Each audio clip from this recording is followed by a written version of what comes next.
Good morning. As we go to the Chitas of today, we are holding on chapter 8, verse number 7. So Paro is telling Moshe Rabbeinu to eradicate the frogs.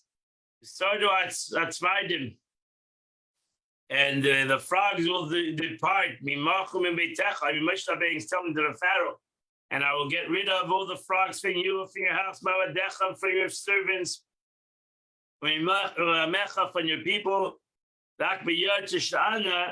Will only in the Nile remain. It's all going to disappear and go to the Nile. Verse 8, Moshe Rabbeinu will have Pharaoh, Moshe Hashem and God, and Moshe Rabbeinu cried out to God, concerning the frogs, which he has brought to Pharaoh. So Rashi said immediately that they be destroyed on the marrow. And God did like Moshe Rabbeinu asked. And all the frogs died in the houses, and from the courtyards, in the fields. And they gathered them in many heaps. But Tiva Sha'aras in the land of Egypt was stinking from frogs. It's many piles. And Pari saw there was relief. And he strengthened his own heart. And he said, forget it, I changed my mind. As God said that he would do. Rashi says, "Chabis libay," in infinitive form, like a continuous traveling. It's actually it calls it a form. Kashadiba Hashem, and God has spoken, as God has said before in chapter 7, verse number 4, that Pharaoh will not listen to you. So God said to Moshe, speak to Aaron. It's reach out your staff. And strike the dust of Egypt. Strike the dust of Egypt. And will turn into lice. There will be lice all over the land of Egypt. So again, Rashi says it was inappropriate for the dust to be hit by Moshe Rabbeinu, because they protected the dust, the earth protected Moshe Rabbeinu when he killed the Egyptian and he hit him in the stand. So again, Moshe Rabbeinu did not do the plague of lice, which came from the earth. What happened is Vayasu Cain, and they did that. And reached out his hand with his stick. And he struck the earth of Egypt. There was lice all over the place, in humans and in animals. The earth was covered with lice in the whole land of Egypt. Verse 14,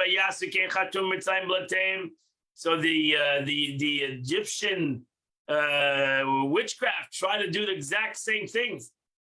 They wanted to bring out lice too, but they could not do it. And there was lice all over the place. Rashi said they tried to create it from someplace else, but they couldn't do it. Why couldn't they do kinnim? Because the demons, so to say, have no power over creatures smaller than a barley corn. The general rule that kshafim don't have the power of something too small, and kinnim are extremely, extremely small. So that these witchcrafters said to Pharaoh, this is the hand of God.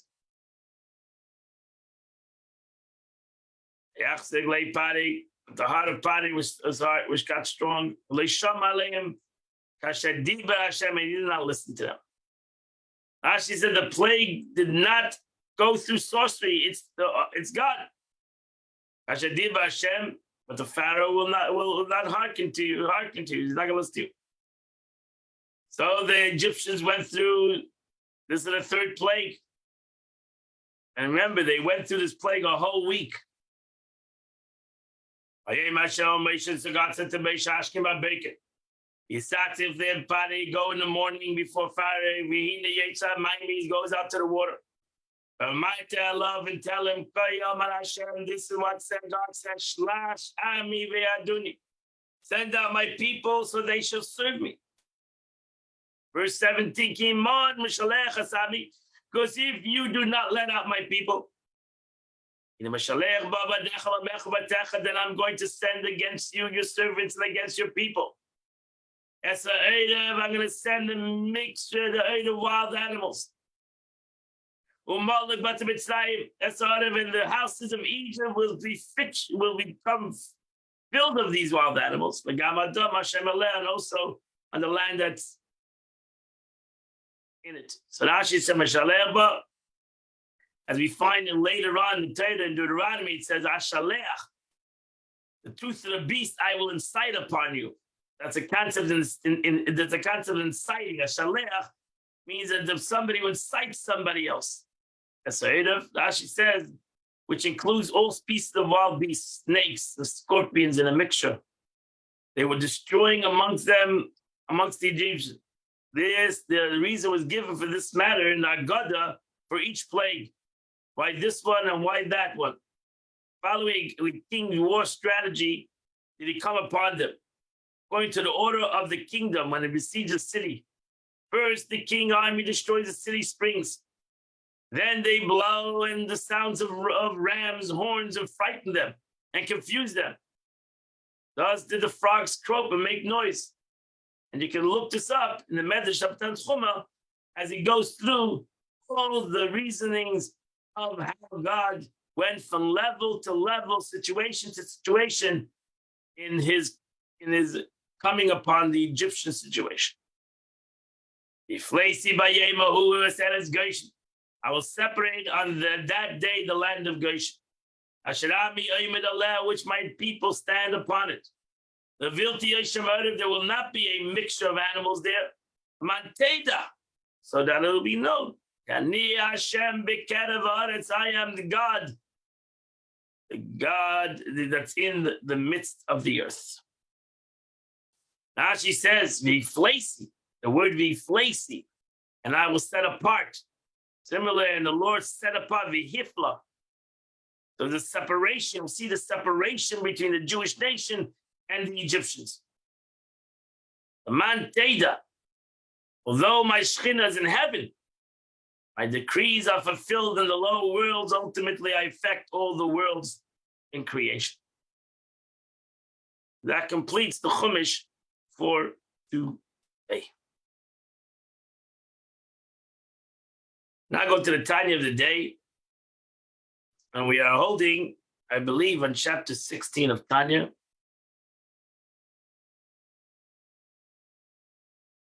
And Alter Rebbe is teaching, taught us an important thing yesterday, that when it comes to Abba, when it comes to love the Eibishter, which that's an important attribute in ourselves, to love God, to love each other, to love God. And by Abbaini, really, he only really can create a love within his mind. It's not a love that he can feel per se within his heart, a burning love. He can feel this burning love more within his mind than in his heart. The Alter Rebbe said yesterday that even though the Beinoni, the middle man, creates this love within his mind, nevertheless, it's considered for him love and fear of God and awe of God. Because for him, if that's the avodah, if that service brings him to do what is right, so then for the Beinoni, it is a perfect service of God. And there's nothing wrong with his service. He shouldn't feel at all any negativity from being to serve God through his machshava, through his brain. And now the Alter Rebbe is going to tell us another beautiful concept to prove this concept itself.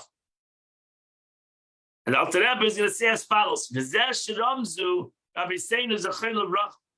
and over here, the sages of blessed memory hinted at this principle in their statement. They stated that tenuva love, the love of the brain, has the power of elevating one's Torah mitzvahs. Again, because that's really an unbelievable thing the Alter Rebbe said yesterday, that even though it's not per se the love, true love in the heart, I'm going to consider it as love. And Alter Rebbe said, I'll prove it to you. Because the rabbis said it themselves. They said the interesting statement. They said, Ba'amram, they said, Machshava Toiva Kadosh Baruch Hu Metzarfa L'Maisa. That the Holy One, blessed be He, joins a good thought to a deed. Alter Rebbe is emphasizing the word mitzarfa. Mitzarfa means joins. The question is, most of us translate it, a good thought is like an action, but it's not true. It doesn't say a good thought is an action. It says a good thought is connected to an action. What is the meaning of mitzarfa that the sages said? A good thought, God connects it to an action. If we're going to translate, most of us translate that a good thought is an action. It should have said a better word.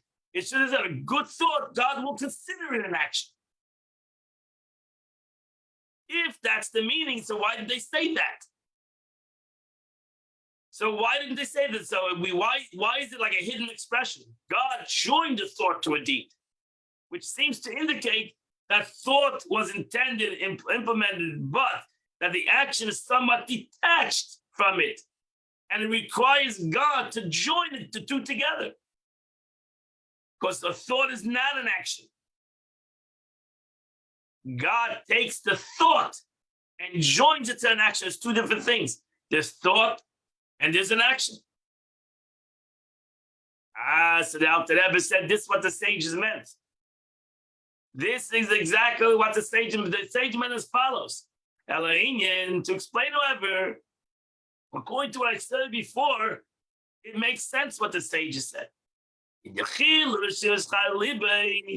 For the revealed fear and love of God in the heart that vests themselves in one's performance of commandments, giving them vitality to soar on high. Right? We said before, we explained that Ava and Yira, love and awe of God, is the wings of a bird. It's the wings of the mitzvah. So really, it's so important for us to have love and awe of God, because without it, it's like a bird that has no wings. It's still a bird, but it cannot fly. It's a mitzvah, but it doesn't rise up. What makes the mitzvah to rise above is the love and fear and awe we have with HaKadosh Baruch Hu. That is the wings to the mitzvah. So the question is, when one doesn't have Ava, true love, what's the wings to the mitzvah? It's only in his brains that he has love. He doesn't have true Avas Hashem, Yiras Hashem. So how is it possible to make this mitzvah really fly if I'm not a tzaddik? A tzaddik, a righteous man, has true Ava and true Yira. For the heart is also corporal, as like the other organs of the body, which are instruments of action. Therefore, when one feels palpable love in his heart, which indicates that the revelation in the soul has become materialized to the point where it can be experienced as a feeling of love in the corporal heart. That would be the ultimate concept, that I push it through my experience with God, through my intellectual experience with God, my love and fear become real. Then this soul's revelation, this love, can be received by expressing in one of the corporal organs of the body, the heart. When it's so received, and when the organ acts according to with the love of the heart, then this love lends vitality to these actions. It becomes the wings of the actions. For the heart is a source of vitality to all organs, as the Alter Rebbe goes on to say. And therefore, the heart, however, is internal and is the organ's source of vitality. The heart, just such the concept of love, is the vitality for all the limbs of the body. And therefore, because the heart, even the corporality, as the heart is physical, is close to the other organs and provides their vitality, it can clothe itself in their actions. There'll be wings to elevate them. As we see in practice, when one acts out of love, his hand suddenly becomes animated.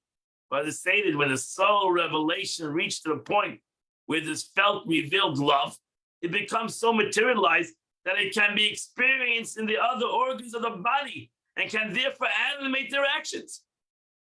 There's a great difference when we do something out of love than when we do something that's not out of love. Actually, the Gemara says your body actually grows out of love. Or the opposite says, when there's love, there's room. Suddenly the body gives in when there is love. So therefore, that you see it physically when a person does something out of love, true love, he becomes lighter. Everything becomes easier. Why? Because love affects the heart. And if you truly love somebody with your heart, you automatically have like wings. Everything flies. Everything is easy. When you have true love. Not love in your brains, but love in your heart. But we just said that Beinoni might not have true love in his heart to God.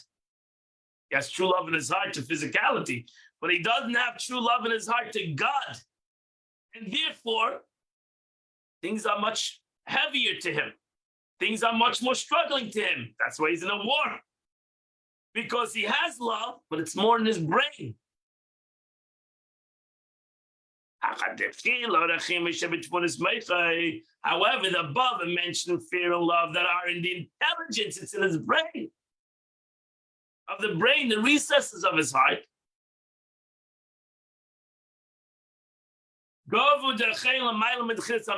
far higher order than the level of action. And it's very hard for them to clothe itself. That love is mustateres in his brain. It's not openly in his heart. And therefore, it's a disconnect. There's a disconnect between the mitzvah that he's doing and the love that he has.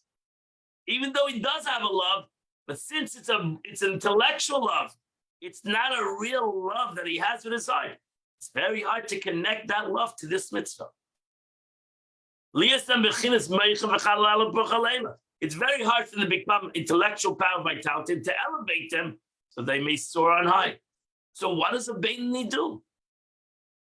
It's really he has a handicap because he cannot reveal. And Alter Rebbe said yesterday that could be not his fault. It could be the level of his soul.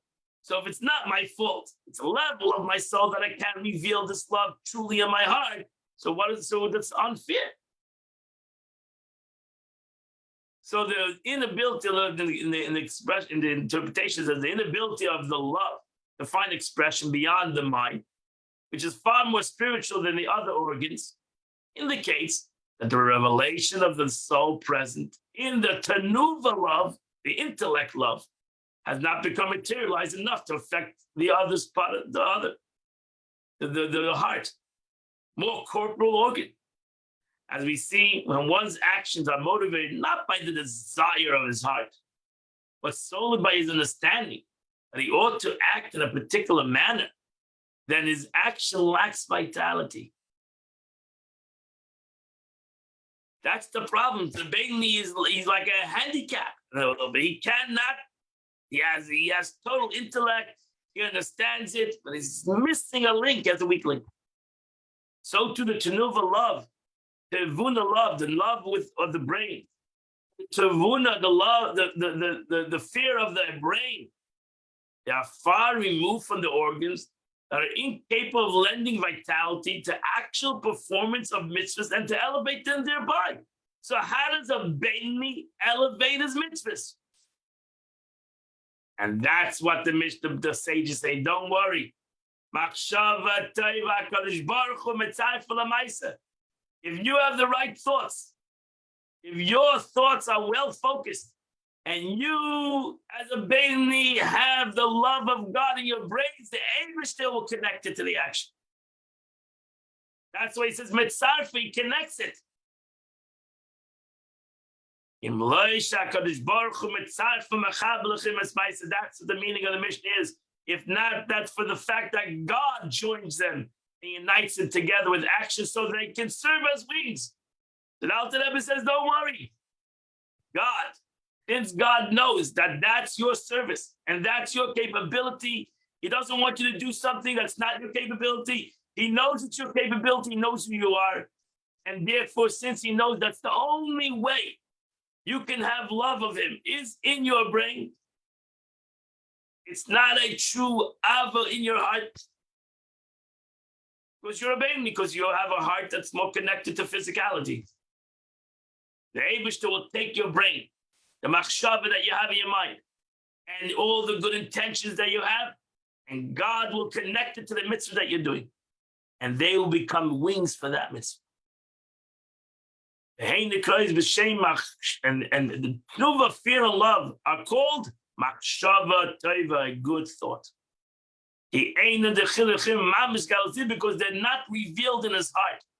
They're revealed in his brain, which most of us have that kind of a concept, unless we're a tzaddik, which we feel the ava. And we could, and the truth is, you should know that we could sometimes have ava to things, to godliness, because we are, as I said many times, there are certain things that we could be a tzaddik in. There are certain things we are a Beinoni, and there's certain things we're trying to be a Beinoni. But in majority, it's in our mind. And that's why you have a struggle with it. We struggle with it because it hasn't become part of our true love in our heart. And therefore, we have to keep on struggling with it because it's in our brain, it's in our mind. But it's only an intelligence of his brain and the recesses of his heart. See, everybody has in the recesses of his heart, Avas Hashem, as mentioned above. Since they express themselves in the mind, they are called good thoughts. Machshava tov. Trach good, vet zayin good. The Eibishter makes it good. If I have true good thoughts, vet zayin good. Who's going to make it good? It's in my thought. The Eibishter will make it good. Because God knows that's with the level I can reach. That's the level I can reach. This is then his allusion to contain the statement, God joins a good thought to a deed. God joins the good thought, the tenuva, love and fear, to the good deed that one actually performs. So that the deed is not separate from the thought, but instead elevated by it.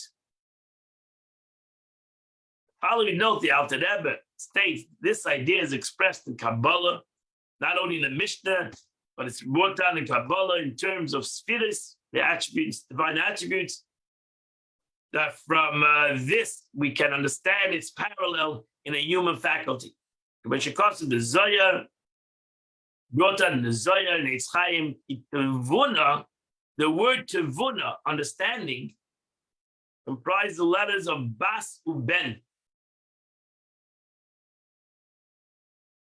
The first two letters is Bas, and the Beit Vav Nun, take the Nun out, Vav is your Ben. Bas uben, a son or daughter, which in terms of human emotion represents love and fear. One with Tvuna, sometimes Tenuva descends and becomes intelligence in the feminine aspects of small images, meaning the recipient of divine midas or attributes referred to collectively small images, which the human. So sometimes in Tvuna, I want to read the Hebrew so you get used to these Kabbalistic words. Tevuna, you Tevuna is understanding. Sometimes they come into the nukva and the feminine aspect of Torah, the Zeir Ampin, the seven middays, short faces, mitzvahs, which in the human sphere refers to the letters of Torah mitzvahs. The normal order in which Tevuna descends first into small images, which is middays. Middays means attributes, called smaller images, and then into the feminine word. The attribute of Malchus is the feminine. Sometimes, however, is a direct flow from Bina to Malchus, bypassing the intervening middas. But sometimes it's a jump straight to Malchus. You don't have to go through the middas. You don't have to go through Chesed, Gevurah, and Tiferes. In the terms of one's service to God, this means the normal procedure should be that the understanding that they should go through middas. It should go through Chesed, Gevurah, Tiferes. It should be able to go through these middas. That's the normal way which God wanted it to go. That you should take Chachma and it should go through Bina, and then it should come through Chesed, Gevurah. It should affect the middas. It should, as I say, Mayashal Talev, that it should ultimately affect my attributes, in turn express themselves on the actual performance of commandments. This, however, is alternative mess that affects one's action through a direct influence of Tevuna. So sometimes where we can't, there's a disconnect. The Chachma, the understanding, Chachma Bina, for some reason, cannot affect the Midah, cannot go through Ava, cannot go through. So how do they get to Malchus? How do they get to elevate Malchus, which is the concept of Mayim Nukvim, to elevate the world of Malchus? And that's where the Eibishter brings them down to Malchus. They skip. So here, Machshava Tova, HaKadosh Baruch Hu Mitzayef L'Maisa. Really a good thought to first go through my own Midah. And then she come to Maisa. Maisa is Malchus. That's where it should really go. I should have a good thought. It then should affect my love and fear of God. And then it should come down into my action. But for some reason, there's a disconnect. And the Eibush needs to make like a leap. He needs to take it straight from Chachma into Maisa. The dust, like God, the Alter Rebbe says, dust like it happens in the upper worlds, that sometimes God jumps from, that's what God did in Yetzias Mitzrayim. He jumped, Pesach, he jumps from one level to another level. He skips over. So too it happens here in this world. And as the Alter Rebbe will say many times, Maskil Yuvan. And those that have understand will understand. The Kabbalistic ref contains a no will be more fully elucidated across the first time. Alter Rebbe now goes on to say, the fact of God joining good thought of Tevuna to a one good deed is that in this way, the mitzvahs are able to send to the world of Bria. This is a world of comprehension. See, the difference in the world of Bria, the world of creation, and the world of Yetzirah is that the world of Bria is the world of knowledge, and the world of Yetzirah, the world of formation, is the world of emotion. And the problem is that in the normal situation, the elevation, just like the descent comes through one level to another, its elevation also goes from one level to another. So how do I take a mitzvah that comes from God's wisdom and elevate it to the world of Bria if I don't have emotion, the world of Yetzirah? How does it get to the world of Bria if it doesn't go through the world of Yetzirah, the world of formation? So God has to elevate it. He has to give it. He has to give God us to come in and give my mitzvah, which I don't do, totally through love and fear, which is the world of Yetzirah, the world of formation, and He has to give it the wings to jump to the world of creation. And that's how Kabbalah looks at it. Without the act joining the good thoughts and deeds, one say the mitzvahs, extends to the lower world of Yitzhira, a world of feeling. Since one's performance is motivated, at the very least, by the innate love of fear of God that is hidden in every Jew, and the Eibishter connects it and makes it fly. But God affects this joining Tivuna love to action in order to elevate the performance of commandment.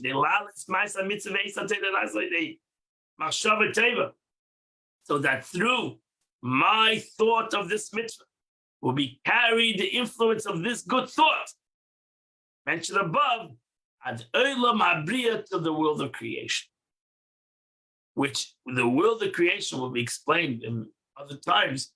Makam aliyas hateidah v'mitzvahs is the place where all the Torah mitzvahs ascend, which are motivated, when motivated by love and fear, derived, which one's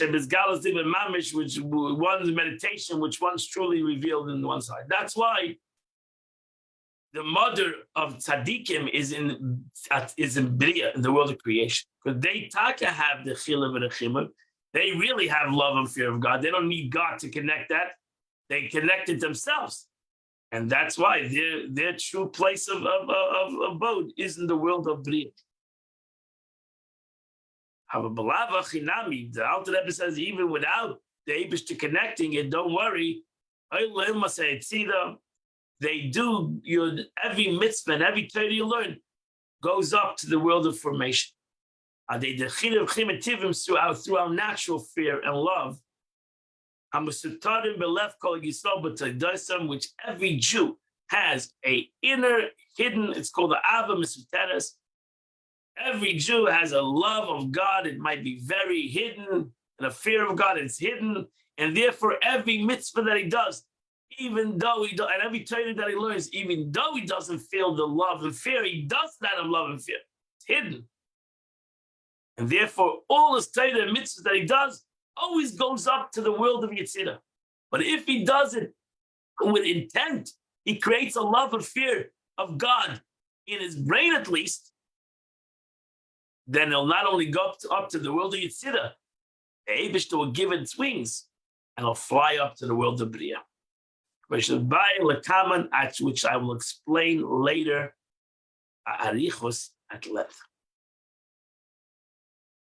So in summary, even he who cannot create a conscious, palpable love and fear of God in his heart can serve God with a perfect service through tevuna, through his intellect love. And everybody can do that. We all can create intellectual avas Hashem. Thereby, too, his performance of Torah mitzvahs will ascend, to the same level as the motivated by revealing you. Don't worry. If a Beinoni will bring his Torah mitzvahs to where a tzaddik brings his Torah mitzvahs. To a righteous man. Why? The tzaddik will do it on his own. The Beinoni, God will do it for him. God will bring his Torah mitzvahs to the highest level in the spiritual world, which is the world of Bria.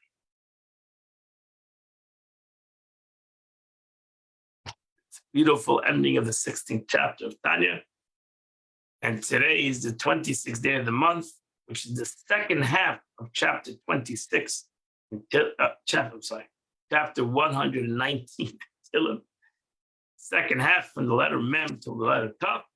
If you do that second half of chapter 119, you would do the Chitas day.